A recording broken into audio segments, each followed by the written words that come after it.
सूर्यदेव की पौराणिक कथा। एक था राजा और एक थी रानी।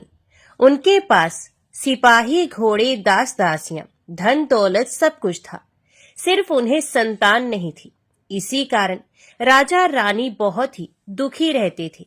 संतान प्राप्ति के लिए उन्होंने हर तरह का दान धर्म, धार्मिक अनुष्ठान, जप मंत्र, व्रत, पूजा पाठ किए, लेकिन कोई फायदा नहीं हुआ। अब राजा रानी दोनों ही बुढ़ापे की ओर बढ़ते गए। बुढ़ापे की ओर बढ़ते गए तो होता क्या है कि दोनों गहन सोच में पड़ गए। अब हमारे इतने बड़े राज्य का क्या होगा? कौन बनेगा इस राज्य का वारिस? कौन लेगा प्रजा की जिम्मेदारी? राजा रानी दिन रात इसी चिंता में घुलने लगे। उन्हें खाने पीने की भी सुध न रही। तो एक सुबह होता क्या है कि राजा के दरबार में एक साधु आता है। तो दासी रानी को इत्तला करती है। तब वे दासी से कहती है, ये मेरा अंतिम दान धर्म है। इसके बाद मैं अपने हाथों से कोई भी दान धर्म नहीं करूंगी। रानी चावल भरा साज हाथ में लेकर बाहर आती है और साधु की झोली में भिक्षा डालने के लिए आगे बढ़ती है। तो उसके चेहरे पर छाई उदासी साधु की दृष्टि में आ जाती है और वे उससे पूछता है, रानी साहबा क्या हुआ है? आप इतनी उदास क्यों है? तब रानी साधु को सारी हकीकत बताती है और सिसकने लगती है। उस पर वह साधु कुछ पल गंभीर हो जाता है और कहता है, रानी साहबा चिंता मत करना, आपकी संतान की इच्छा पूरी हो जाएगी। आपकी कोख से एक पुत्र जन्म लेगा। मात्र वह 14 साल तक ही आप लोगों को मिलेगा। उसके आगे वह इस मृत्यु लोक में नहीं रह पाएगा। इससे बढ़कर आपको कुछ देना मेरे लिए संभव नहीं। अपनी बात पूरी करते उसने अपनी झोली में हाथ डाला, थोड़ी सी भभूत निकालकर रानी को दी और कहा, आप और महाराज दोनों इसे बांटकर ग्रहण करना, तुम्हें जल्दी ही पुत्र की प्राप्ति होगी। इतना कहकर साधु अपनी राह चला गया। उसके जाने के बाद रानी सोचने लगी, 14 साल तो 14 साल ही सही, उतने समय के लिए हमें पुत्र मिलेगा, ये काफी है। उतने साल तक मैं उसे जी जान से बड़ा करूंगी, उसे ढेर सारा लाड़ प्यार करूंगी, अपनी संतान की मुराद पूरी करूंगी। उस रात अपना सारा राजकाज खत्म करके राजा जब रानी के महल में गए तो रानी ने क्या किया कि राजा को सारी बात बताई और साधु की दी भभूत राजा को दिखाकर बोली, साधु महाराज ने ये भभूत हम दोनों को ग्रहण करने के लिए कहा है। तो राजा बोले, इतना दान धर्म किया, जप तप किया, कोई फल नहीं मिला। अब इस भभूत से हमें संतान प्राप्ति होगी क्या? उस पर रानी बोली, जब इतना सब कुछ किया तो अब ये भी सही, खामखा उस साधु के क्रोध को क्यों बुलावा दे। राजा को अब किसी पर विश्वास नहीं था, लेकिन पत्नी को दुख न पहुंचे इसलिए वह राजी हो गया। राजा राजी हो गया तो फिर क्या होता है कि राजा रानी दोनों नहाते धोते हैं, फिर अपने भगवान का नाम स्मरण करते हैं, अपने पुरखों को स्मरण करते हैं और उस साधु महाराज का नाम स्मरण करके वे भभूत बांटकर दोनों खाते हैं। उसके बाद दोनों निश्चिंत होकर सो जाते हैं। तो कुछ दिन गुजर जाते हैं और साधु द्वारा कहे अनुसार रानी गर्भवती हो जाती है। उस पर राजा रानी दोनों की खुशी गगन में नहीं समाती। राजा रानी से बोला, महारानी सचमुच साधु महाराज की कृपा हो गई। तो 9 माह 9 दिन और 9 घंटे पूरे होकर रानी ने एक सुंदर गोरे पुत्र को जन्म दिया। राजा ने बड़ी धूमधाम से पुत्र का नामकरण संस्कार किया। सारे राज्य में 8 दिन तक अन्न संतर्पण रखा, उत्सव मनाया गया। अब पुत्र की कुंडली देखने के लिए राज्य के सबसे विद्वान पंडित जी को बुलवाया। तो कुंडली देखकर पंडित जी बड़े चिंतित हो गए और कहने लगे, महाराज हमारा राजपुत्र सिर्फ 14 साल तक हमारे पास रहेगा। राजा को इस बात की भनक थी, रानी को भी साधु महाराज की बात याद थी। दोनों चुप रह जाते हैं। उसके बाद राजा और रानी बड़े लाड़ प्यार से बेटे की परवरिश करते हैं, उसकी हर ख्वाहिश को पूरा करते हैं। थोड़े समय के लिए ही सही, भगवान ने संतान की अपनी मुराद पूरी कर दी, इसी से वे समाधान मानते हैं। राजपुत्र दिन प्रतिदिन बड़ा होता है। जब वे 7 साल का हो जाता है तो राजा एक अच्छे गुरु की नियुक्ति करके उसे पढ़ाई लिखाई, राजशास्त्र, शस्त्र विद्या, घुड़सवारी इत्यादि 12 विद्याओं का शिक्षण देते हैं। जब वह सब शस्त्र विद्या में पारंगत हो जाता है और 12 साल की उम्र का हो जाता है, तब एक अच्छी सी राजकन्या को खोजकर उसकी शादी कर देते हैं। तो 2 साल और बीत जाते हैं। बेटा 14 साल का हो जाता है। एक दिन राजपुत्र राजा से बोलता है, पिताजी, मैं अपना सारा राज्य घूमकर देखना चाहता हूँ। आज तक मैंने सिर्फ इस राजवाड़े के अतिरिक्त कुछ नहीं देखा है। बेटे की बात सुनकर राजा चिंतित हो जाता है, क्योंकि पुत्र का 14वां साल शुरू हुआ था। अब कोई अनहोनी होने का वक्त नजदीक आ पहुंचा था। लेकिन राजा ये सब बातें पुत्र को बता नहीं सकता था। वह क्या करता है कि चेहरे पर खुशी लाकर बेटे से कहता है, हाँ हाँ, जरूर जाओ बेटा, तुम्हें अपना सारा राज्य घूमकर देखना चाहिए। कहाँ क्या है ये सब जानना चाहिए। कल मेरे बाद तुम्ही को तो राजा बनना है।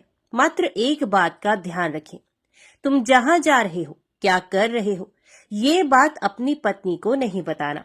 पुत्र कहता है, ठीक है पिताजी, आपने जो कहा है मैं वैसा ही करूंगा। तो होता क्या है कि राजपुत्र दिन भर अपनी पत्नी के साथ मौज मस्ती करता है, खुशियां मनाता है और रात को ठीक 12 बजे बिस्तर से उठकर बाहर चला जाता है। फिर पौ फटने से पहले वापस अपने महल में आकर सो जाता है। ऐसे बहुत दिनों तक चलता रहा। अब पुत्र का 14वां साल खत्म होने में कुछ दिन ही बाकी रहते हैं। इतने में क्या होता है कि उसकी पत्नी यानी छोटी रानी रात में जाग जाती है।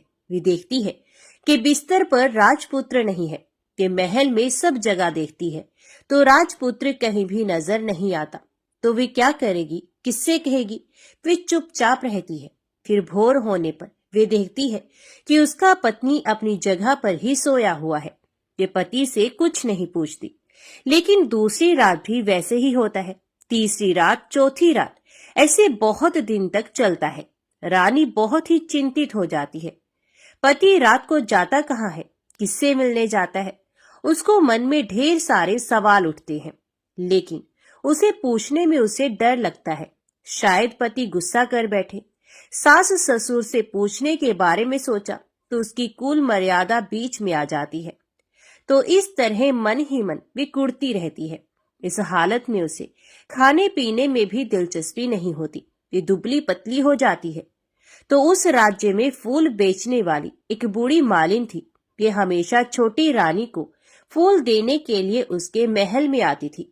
उस बुढ़िया का ध्यान छोटी रानी पर जाता है। वे उससे पूछती है, बेटी, तुम्हें किस बात का दुख है? तुम इस तरह सूख कर कांटा क्यों बनी हो? उस पर रानी कहती है, क्या बताऊं तुम्हें अम्मा, तुम्हारा राजपुत्र हर रात बिस्तर पर से उठकर कहीं चला जाता है और सुबह भोर होते ही वापस आकर सो जाता है। वे कहाँ जाता है? प्रेमिका से मिलने जाता है क्या? ये सोच सोचकर मैं अन्न जल ग्रहण नहीं कर पाती और सूख सूख कर इस तरह कांटा बन गई हूँ। बुढ़िया सब बात सुनकर उसे एक उपाय बताती है। तो बेटी ऐसा करना, आज रात तुम सोना मत, उसके पीछे जाकर देखना कि वे कहाँ जाता है, क्या करता है। उसकी अच्छी तरह से पहरेदारी करना। पर मुझे नींद आ गई तो? तुम्हें नींद ना आए इसलिए एक काम करना, अपने बाएं हाथ की उंगली में एक जख्म करना, उस पर थोड़ी सी मिर्च छिड़कना। उससे तुम्हें बड़ी जलन होगी और उस पीड़ा से तुम्हें रात भर नींद भी नहीं आएगी।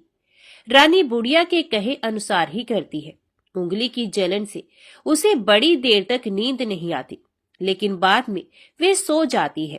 दूसरे दिन सुबह बुढ़िया फूल लेकर उसके महल में पहुंचती है और पूछती है, क्या हुआ बेटी, देख पाई क्या पति कहाँ जाता है? रानी कहती है, नहीं अम्मा, पहले कुछ समय जलन के कारण मुझे नींद नहीं आई, पर कुछ देर के पश्चात मैं तो सो गई। बुढ़िया कहती है, कोई बात नहीं, आज तुम उंगली पर पहले से थोड़ा बड़ा जख्म करना और ज्यादा मिर्च लगाना। तो रानी वैसे ही करती है, परंतु वे सिर्फ पति के बिस्तर से उठकर बाहर निकलते वक्त तक जाग पाई। वे उसके पीछे नहीं जा सकी, क्योंकि उसकी आंखें उस समय तक मुंद गई थी।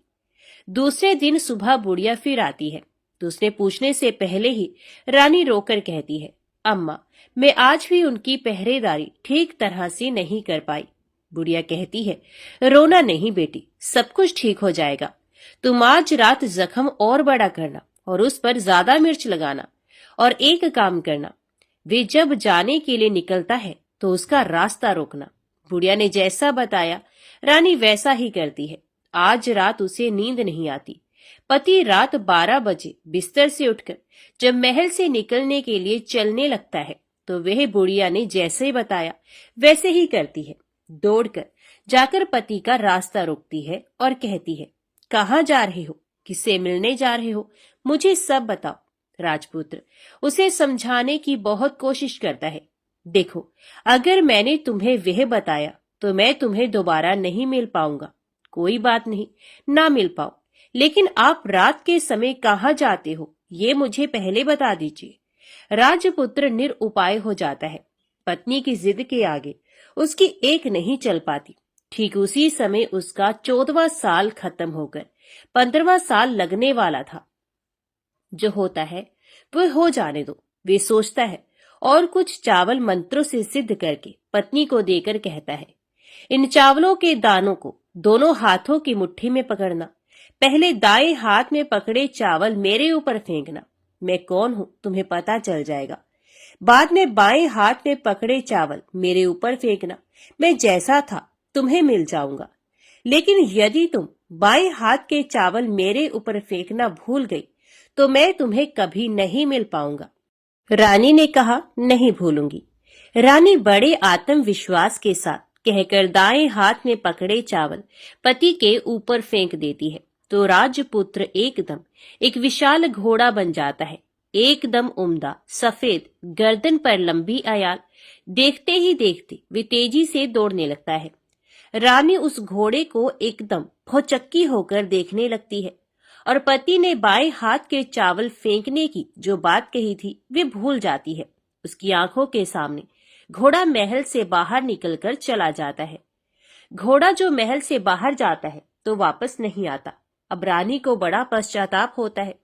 वे स्वयं को कोसने लगती है, लेकिन अब उसका कोई फायदा नहीं होने वाला था। राजपुत्र अब वापस नहीं आने वाला था। सुबह होते ही महाराजा महारानी को सब बात पता चलती है। उन्हें बहुत दुख होता है। वे बिस्तर पकड़ते हैं और राह देखते हैं कि एक दिन उनका बेटा वापस आ जाए। इस तरह 1 महीना गुजर जाता है, 2 महीने गुजरते हैं, 3 महीने गुजर जाते हैं, आखिर 6 महीने पूरे होते हैं। राजपुत्र का कोई अता पता नहीं लगता। प्रधान राजपुत्र को ढूंढने के लिए राज्य के गांव-गांव सिपाही भेजता है, लेकिन उन्हें कोई सफलता नहीं मिलती। इधर रानी अपनी हठ के कारण पति गायब हो गया ये सोचकर स्वयं को मन ही मन कोसती है और प्रण लेती है कि कुछ भी करके पति को ढूंढ के लाएगी और उसे वापस घर लेकर आएगी। एक दिन वे सुबह उठकर सास ससुर के महल में जाती है और कहती है कि मैं अपने पति की खोज में जा रही हूँ। महाराजा महारानी को और क्या चाहिए था, कुछ भी करके उनको बेटा उन्हें वापस मिलना चाहिए था। वे बहू को जाने की अनुमति देकर कहने लगे, बेटी तुम्हें जो चाहे वो करो, जहाँ जाना है वहाँ जाओ, लेकिन हमारे बेटे को वापस लेकर आओ, भगवान तुम्हें कामयाबी दे। अब रानी क्या करती है कि अपना शाही वेश बदलकर एक सेठानी बन जाती है। कुछ दास दासियों को, कुछ नौकरों को साथ में लिया, कुछ सामान साथ लिया और राज्य की सीमा पर जाकर वहां एक भोजनालय खोल दिया। वहां आने वाले सब यात्रियों को खाना मुफ्त में देने लगी। मात्र एक शर्त रखी कि खाने वाले को उसकी देखी कोई अजीब चीज उसकी मालकिन को यानी राजकन्या को बतानी पड़ेगी। तो वहां आने वाला हर नागरिक अपनी तरफ से मैंने ये देखा, मैंने वह देखा, ये कहकर वहां से मुफ्त खाना खाकर जाता था। परंतु रानी को जो बात चाहिए थी वे अब तक नहीं मिली थी।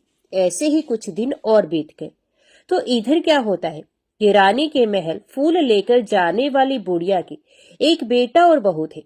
उनका एक छोटा बेटा था, यानी बुढ़िया का एक पोता था। तो बेटा और बहू सुबह काम के लिए निकलते थे तो पोते को संभालने की जिम्मेदारी बुढ़िया पर रहती थी।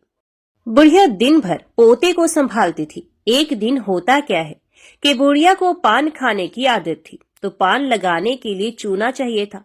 वे उसे तैयार करने के लिए सीपियां लेकर आई। इन सीपियों को भूनने के लिए गोबर के कंडे चाहिए थे। कंडे इकट्ठा करने के लिए वे बांस की टोकरी लेकर चरवाहे के मैदान में गई।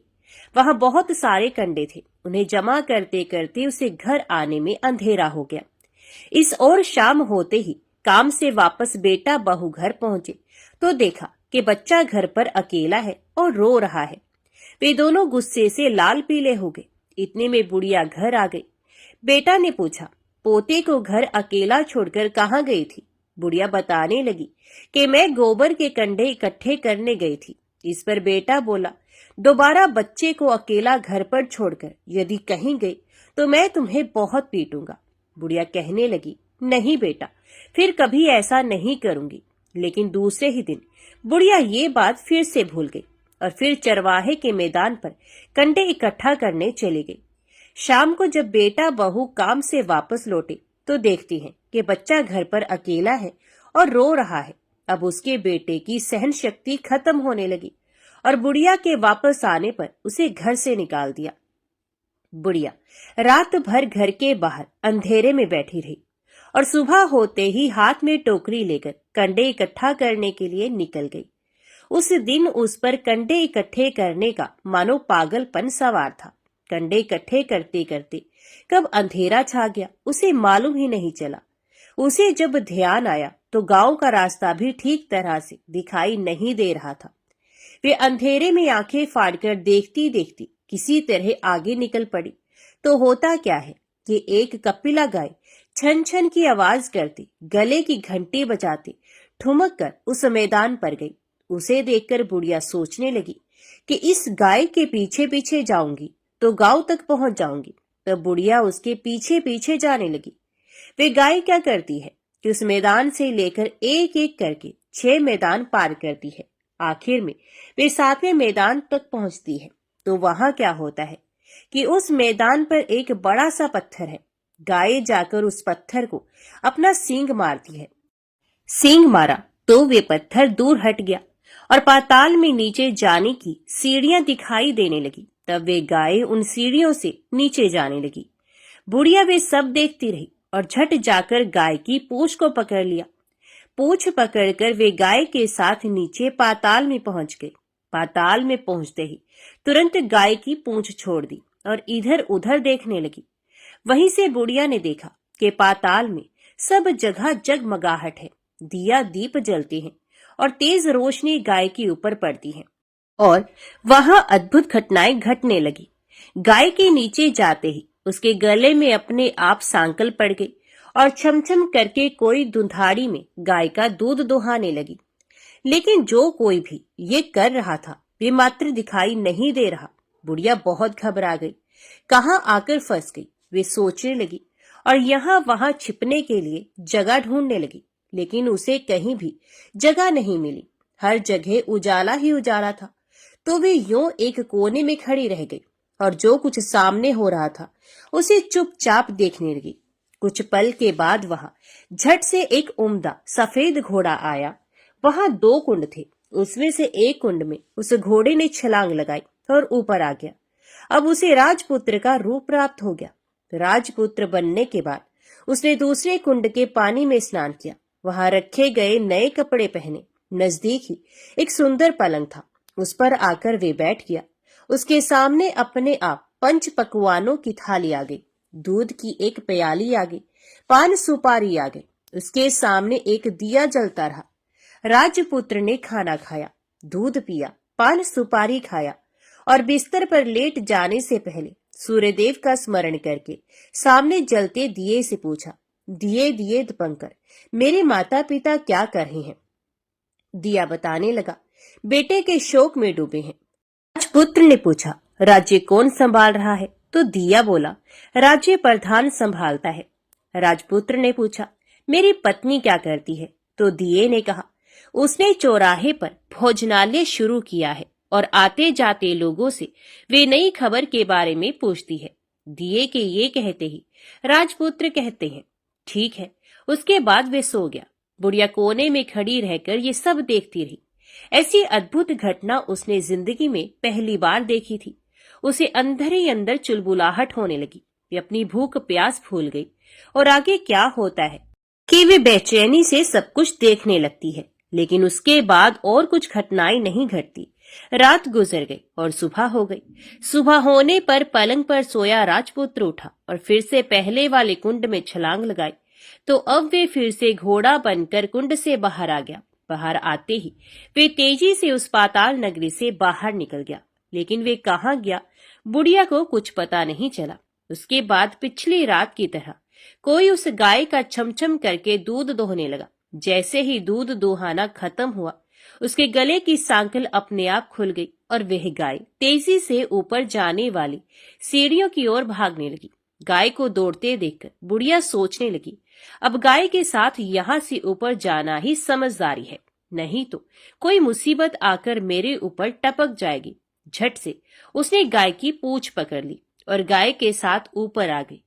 गाय जब ऊपर मैदान में पहुंची तो सुरंग का रास्ता अपने आप बंद हो गया और उसके मुंह पर एक बड़ा सा पत्थर पूर्वत खड़ा हो गया। ऊपर आकर वह गाय जंगल की ओर निकल गई तो इधर बुढ़िया एकदम बावली सी गई। उसने पाताल नगरी में जो कुछ देखा वे जल्द से जल्द किसी को बताने के लिए उतावली हो उठी। उसे एकदम याद आया कि नगर की सीमा पर कोई औरत भोजनालय चलाती है और नई बात बताने वाले को अच्छा खाना पीना मुफ्त में देती है। और वे सोचने लगी, क्यों ना मैं ये बात उस औरत को जाकर बताऊं।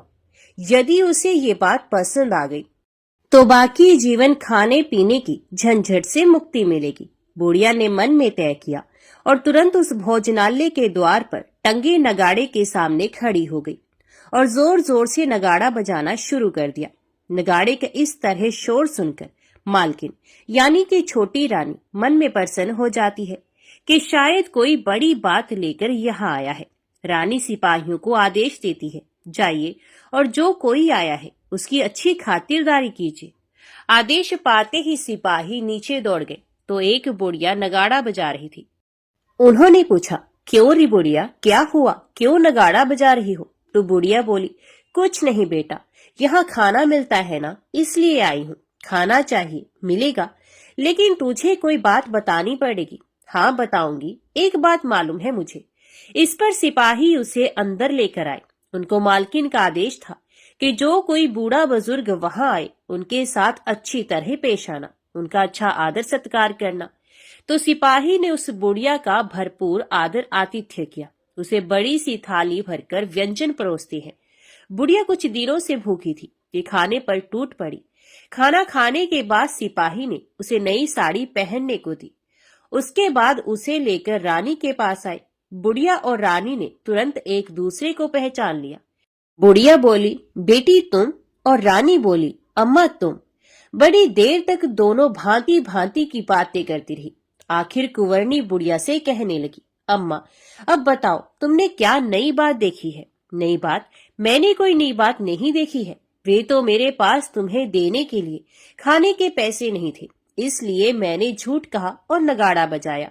रानी ने कहा, अम्मा घबराना नहीं, मैं किसी को तुम्हारा नाम नहीं बताऊंगी।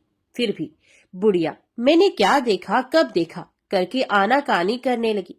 इस पर रानी ने उससे कहा, देखो अम्मा, यदि तुमने मुझे वह नई बात बताई तो जिंदगी भर मैं तुम्हारी देखभाल करूंगी, तुम्हें रानी माता की तरह रखूंगी। अब बुढ़िया बताने को तैयार हो गई। उसने जो कुछ उस चारगाह वाले मैदान पर देखा था वे सब कुछ रानी को बता दिया। बुढ़िया की ये बातें सुनकर रानी को यकीन हो गया कि वह राजपुत्र उसी का पति है। वे तुरंत बुढ़िया से कहने लगी, अम्मा मुझे उस जगह पर ले चलो। नहीं बेटी, वे पाताल राज्य है, सांप है। यदि किसी ने तुम्हें देख लिया तो तुम्हारी जान खतरे में पड़ सकती है। लेकिन रानी उसकी एक भी नहीं सुनती, उसे उस जगह ले जाने के लिए हठ करने लगती है। आखिर में बुढ़िया ने उसका कहना मान लिया और कहने लगी, ठीक है, मैं तुम्हें वहां लेकर चलती हूँ, पर आज नहीं कल। वहां जाना है तो शाम को ही जाना होगा। तो दूसरे दिन दोपहर को रानी बुढ़िया के साथ उस मैदान पर गई और एक जगह छुपकर गाय के आने की राह देखने लगी। दिन ढलते ही अंधेरा घेरने लग गया और गाय हमेशा की तरह वहां आ गई। मैदान के उस कोने में जाकर उसने पत्थर पर सींग मारा तो झट से पत्थर हटकर वहां सुरंग में जाने का रास्ता खुल गया। गाय उस रास्ते से नीचे उतरने लगी तो बुढ़िया रानी से कहने लगी, जल्दी आगे बढ़ो बिटिया, हम गाय की पूंछ पकड़कर नीचे उतरेंगे। तो दोनों गाय की पूंछ पकड़कर नीचे उतर गई। बुढ़िया पहले जिस कोने में छिपी थी उस कोने में छिप गई। अब नीचे सब कुछ पहले जैसा घटित हो रहा था। गाय के गले में अपने आप सांकल पड़ गई। कोई अदृश्य रूप से उसका दूध दोहने लगा। एक सफेद उम्दा घोड़े ने आकर एक कुंड में छलांग लगाई तो राजपुत्र के रूप में ऊपर आया। ये राजपुत्र दूसरे कुंड में नहाने लगा। बाद में उसके सामने खाने की थाली आ गई, दूध की प्याली आ गई, पान बीड़ा आ गया। राजपुत्र सब ग्रहण करके सोने के लिए पलंग पर गया तो सोने से पहले सूर्यदेव का स्मरण करके वे दिए से पूछने लगा, दिए दिए दीपंकर, मेरे माता पिता क्या कर रहे हैं? तो दिया कुछ जवाब नहीं देता बल्कि वे बुझने लगता है। तब राजपुत्र को कुछ अघटित हुआ है इसका संदेह हो गया है। वे उदास हो गया है और जो कुछ हुआ है वे हो जाने दो ऐसा सोचकर सोने के लिए बिस्तर पर लेट गया। अब रानी का संयम छूट गया। वे दौड़कर पति के पास गई और उसके पैर पकड़ने के लिए आगे बढ़ने लगी। राजपुत्र तुरंत ही पत्नी को पहचान गया और वे झट से पीछे हट गया और चिल्लाने लगा, नहीं नहीं, मुझे मत छूना, सर्वनाश हो जाएगा। रानी दोनों हाथ जोड़कर पति से अपनी भूल स्वीकार करने लगी, स्वामी मुझसे भूल हो गई, मुझे आपसे नहीं पूछना चाहिए था कि आप रात को कहाँ जाते हो। मैं अपनी भूल स्वीकार करती हूँ। मुझे मेरी भूल की सजा मिल गई है। अब आप घर चले। आपके वियोग में आपके माता पिता ने बिस्तर पकड़ लिया है। आपकी प्रजा भी बहुत दुखी है। उस पर राजपुत्र कहने लगा, वही तो, एक बार तुम गलती कर बैठी हो, अब दोबारा मत करना, नहीं तो अब मैं तुम्हें जो दिख रहा हूँ वे भी नहीं दिखूंगा। रानी अब विलाप करने लगी, जोर जोर से जमीन पर सर पटकने लगी। राजपुत्र के मन में उसके प्रति दया उत्पन्न हो गई और वे उससे कहने लगा, यदि तुम मुझे पाना चाहती हो तो तुम्हें एक काम करना होगा।